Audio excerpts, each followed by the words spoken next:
من هنا من ميدان التحرير من منبع الثورة أننا سنعيدهم جميعا إلى السجون مطرح مكانه متهمين بقتل الثوار جميعا.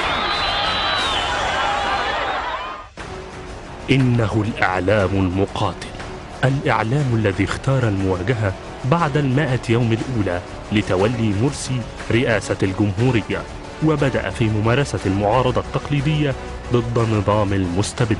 ومع استمرار ممارسات الجماعة التي وصلت إلى تهديد الأمن القومي المصري، تحول إلى المعارضة المقاتلة. أسجل اعتراضي على سياسة وزير الإعلام الإخواني، أسجل اعتراضي على إدارة ماسبيرو الفاشلة الفاشية التي تتعامل ضد الشعب المصري.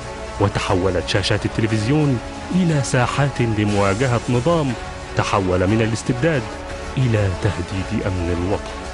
لقد لعب الإعلام دورا رئيسيا في إسقاط نظام الإخوان، وظل يواصل القتال ولم يقف في موقع متابع والناقل والمحلل فقط، وإنما تحول إلى قوى مناهضة لسياسات الانقضاض على السلطة وتغيير هوية الدولة وسلسلة إخفاقات ديكتاتورية، تزوير، فساد، سرقات كادت أن تعرض الوطن للانهيار. وقرر كثير من الإعلاميين الانحياز للمصالح الوطنية والتخلي عن الحياد الذي قد يعرض أمن الدولة المصرية للخطر، ودخلوا في مواجهة صريحة مع نظام الإخوان تجاوز حدود النزاع السياسي إلى حصار الاستوديوهات في مدينة الإنتاج الإعلامي وتهديدات وصلت إلى التصفية الجسدية.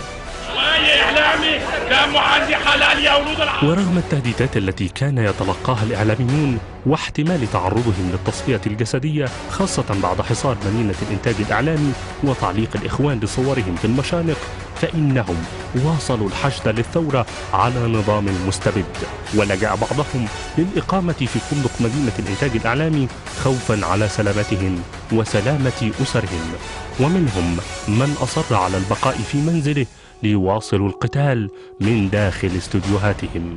ورغم أن الجماعة الحاكمة كانت تسيطر على أكثر من 22 قناة حكومية وخاصة، وأحكم مجلس الشورى بقيادة أحمد فهمي قبضته على جميع الصحف القومية، إلا أن الشعب لم يرضى سوى بالبرامج التي تكشف تجاوزات الجماعة، وكان معظمها يحرص على استضافة رموز الإسلاميين في مواجهة المعارضة، ولا تستطيع أن تقتنع إلا بما هو مقنع.